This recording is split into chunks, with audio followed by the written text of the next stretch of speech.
मजहबी to track citizenship की तैयारी हो रही है, और इसमें भी और टाइम लगेगा। जी हाँ, तो एक बार फिर से दर्शकों की समझ के लिए कि इसको किस तरह से समझना जाना चाहिए, खासकर एक ऐसे समाज में जहां हजारों साल से एक तरह का कास्ट ऑर्डर चलता है। तो ये जिस आप रिलीजियस सुप्रीमेसी का जिक्र कर रहे हैं, कास्ट सुप्रीमेसी तो यहाँ पहले से ही स्टैब्लिश्ड है।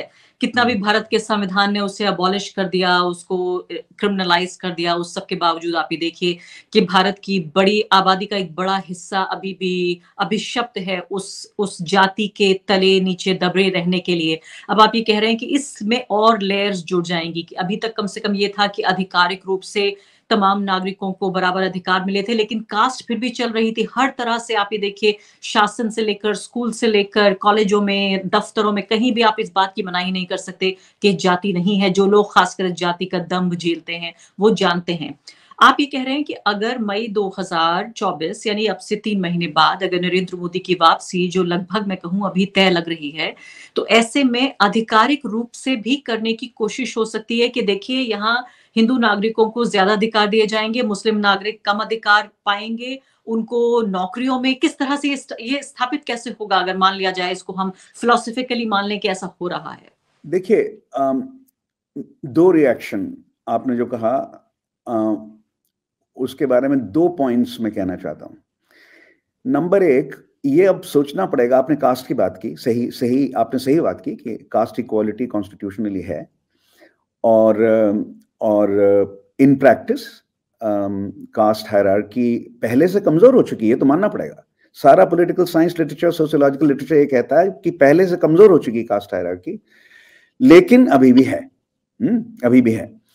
तो उसमें सबसे ज्यादा इंपॉर्टेंट पॉइंट जब उभर रहा है अब ये कि इस रजीम के लिए, हिंदू नेशनलिस्ट रजीम के लिए और हिंदू नेशनलिस्ट आइडियोलॉजी के लिए, इस विचारधारा के लिए मुसलमानों को एक नया दलित समुदाय बनाया जा रहा है।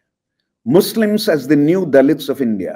ये हमारी स्कॉलरली इंटेलेक्चुअल फॉर्मुलेशन, इस पॉलिसी की, इस विचारधारा की के लिए मैंने सोचा है और लोगों से भी बात की है, और ये मेरे ख्याल से अब कहना पड़ेगा कि मुसलमानों को एक नया दलित समाज बनाया जा रहा है, और दलित समाज को हिंदू समाज में इंक्लूड करने का बिल्कुल प्रयास किया जा रहा है। तो ये तो पॉइंट नंबर 1 है।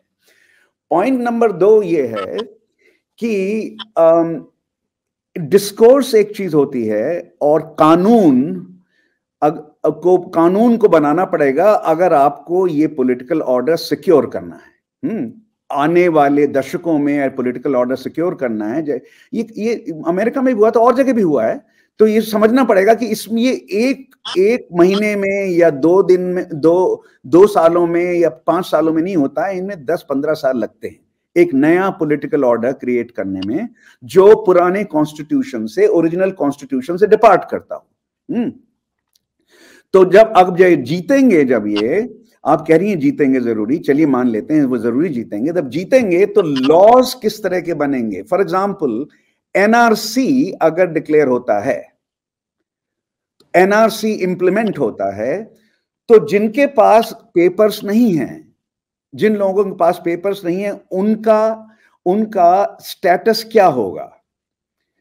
उनसे अगर, चलिए मैं कहता हूं, अगर जो हिंदुओं के पास अगर पेपर्स नहीं हैं, तो सीएए उन्हें कवर करेगी बिल्कुल। ये तो कहा भी था कि क्रोनोलॉजी समझिए, ये तो होम मिनिस्टर ने कहा भी था 5 साल पहले, 4 साल पहले, ऑपरेशनलाइज अभी तक नहीं किया है। क्रोनोलॉजी समझिए।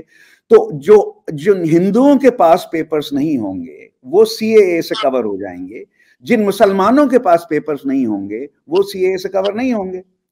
अगर वो सीएए से कवर नहीं होते हैं तो नागरिकता उनकी खत्म हो जाएगी। जब नागरिकता उनकी खत्म होगी तो क्या उसका असर क्या पड़ेगा प्रैक्टिकली? अगर वो नागरिक नहीं है तो वोट नहीं दे सकते, और अगर वो नागरिक नहीं है तो स्टेट बेनिफिट्स जो मिल रहे हैं अभी, टॉयलेट्स और कुकिंग गैस और पानी, और ये सब नहीं मिल सकते। तो 2 ट्रैक सिटीजनशिप हो जाएगी। ये 2 ट्रैक सिटीजनशिप का जो पॉलिटिकल ऑर्डर है वो बनने की तैयारी हो रही है।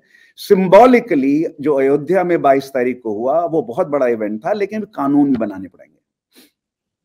बहुत तबाहनाक मंज़र मैं देख रही हूँ, जो सिर्फ़ आप बहुत शांतिपूर्ण तरीके से सब समझा रहे हैं।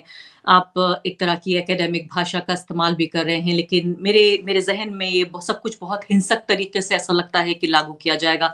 इतना आसान नहीं होगा। कमोबेश आप ये देखिए 20 करोड़ से ज़्यादा की आबादी है, ये कोई 10-20, 50 हज़ार लोग नहीं हैं और भारत की सैकड़ों साल की सभ्यता, संस्कृति, इतिहास का हिस्सा हैं। हर जगह से निकाल फेंकना लोगों को। और जैसे आपने कहा कि सिर्फ यही नहीं है कि वो लोग वोट नहीं दे पाएँगे, वो लोग ज़मीन नहीं खरीद पाएँगे, वो लोग कोई नौकरी नहीं पा पाएँगे।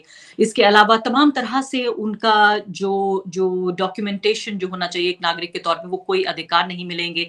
तो क्या एक बड़ी-सी जेल बनाई जाएगी जिसमें इन सब लोगों को रखा जाएगा? क्योंकि फिर विदेशी नागरिक अगर वो भारतीय नहीं हैं, तो वो विदेशी कहलाए जाएँगे, उन विदेशियों को कहाँ रखा जाएगा? ये बहुत ही डराने वाली बहस है। मैं किसी और रोज़ इस बहस को करूँगी। मैं फिलहाल इस बात को समझना चाहती हूँ कि जिस पॉलिटिकल ऑर्डर का आप ज़िक्र कर रहे हैं, जिसको एनआरसी, सीएए के ज़रिए और सही बात है कि उस दौर में भी जो लोगों का डर था, हमने देखा था लाखों लोग सड़क पे निकल आए थे। जो बात आप आज कह रहे हैं, 3 साल पहले वो लोग जो इस खतरे से गुज़र सकते थे, वो समझ रहे थे और इसीलिए वो सड़कों पर आए थे। अब मैं अगली बात आपसे ये करना चाहती हूँ कि इस सबको क्या कोई चुनौती मिलती हुई दिख रही है? ये हिंदू राष्ट्रवाद की जो ये पूरे तरीके से जो हिंदुत्व की राजनीति है, इसे आप चाहे फाशीवाद का नाम दे दीजिए या इसको सिर्फ़ हिंदू राष्ट्रवाद कह लीजिए, इसे हिंदुत्व कह दीजिए, इसको हिंदू बहुसंख्यकवाद कह दीजिए, तमाम तरह के फैंसी एकेडमिक नामों का इस्तेमाल हम कर सकते हैं। लेकिन क्या इसको कोई चुनौती मिलती हुई आप देख रहे हैं फिलहाल? देखिए, सबसे बड़ी चुनौती कॉन्स्टिट्यूशनल डेमोक्रेसी में अगर सरकार को मिलती है तो वो जुडिशरी से आती है। चुनौती प्रेस दे सकती है, लेकिन प्रेस का कोई स्टेटस नहीं है, एग्जीक्यूटिव स्टेटस नहीं, वो एग्जीक्यूट नहीं कर सकती। वो सिर्फ प्रेस कह सकती है क्या गलत हो रहा है, क्या सही हो रहा है। जुडिशरी ऑर्डर दे सकती है, प्रेस ऑर्डर नहीं दे सकती। जुडिशरी ऑर्डर दे सकती है। जिम क्रो के दौरान अमेरिका में जुडिशरी ने जिम क्रो का सपोर्ट किया था। और यही लग रहा है कि हिंदू राष्ट्रवाद और हिंदू बहुसंख्यकवाद दोनों ही सही टर्म्स हैं।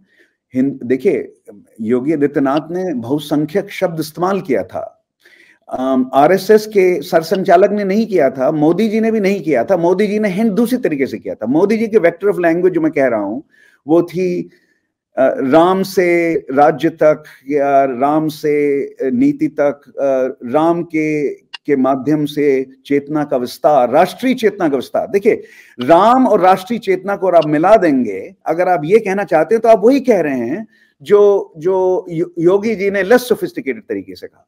उन्होंने कहा कि ये इतिहास में ये पहली बार है कि बहुसंख्यकों को इतना लड़ना पड़ा है अपने देवताओं के लिए। ये उन्होंने बोला, बहुसंख्यक शब्द इस्तेमाल किया उन्होंने, और उन्होंने उसको कहा कि ये एक तरह से जस्टिस है ये, राइट। ये कोई भी पॉलिटिकल थेरिस्ट, कोई भी पॉलिटिकल साइंटिस्ट इसको जस्टिस नहीं मान सकता। धार्मिक बहुसंख्यता को जस्टिस नहीं मान सकते। ये नहीं कहा जाएगा कि जस्टिस है ये तो beginning of an oppressive order है। माइनॉरिटी प्रोटेक्शन के बिना डेमोक्रेसी नहीं चलती। डेमोक्रेसी का यही मतलब नहीं है बहुसंख्यवाद। डेमोक्रेसी का मतलब है, ठीक है, मेजॉरिटी की बात आप सुने, लेकिन माइनॉरिटी प्रोटेक्शन बहुत जरूरी है। 1945 के बाद ये बहुत इंपॉर्टेंट बात हो गई, 1945 से पहले नहीं थी। अच्छा, वो हम लोग बात कर चुके थे उसके बारे में अगस्त में, तो उसको वहीं छोड़ते हैं। तो अगर जुडिशरी, अगर न्यायपालिका एग्जीक्यूटिव के साथ जा रही है तो ये स्ट्रगल सिर्फ इलेक्टोरल पॉलिटिक्स या मूवमेंट पॉलिटिक्स से ही लॉन्च किया जा सकता है। क्या आप इलेक्शन में हरा सकते हैं हिंदू राष्ट्रवाद को? क्या आप एक मूवमेंट खड़ा कर सकते हैं, जिसके बारे में आज योगेंद्र यादव ने सुबह लिखा है एक्चुअली। कैसे आप इलेक्टोरल पॉलिटिक्स और मूवमेंट पॉलिटिक्स लॉन्च करें और जोड़ें, उससे ही इस हिंदू राष्ट्रवाद को आप हरा सकते हैं। जुडिशरी पे अब रिलाय करने की जरूरत नहीं है, लेकिन जुडिशरी पे कभी ऐसा नहीं करना चाहिए कि we should never give up on the judiciary. कुछ कर सकती है,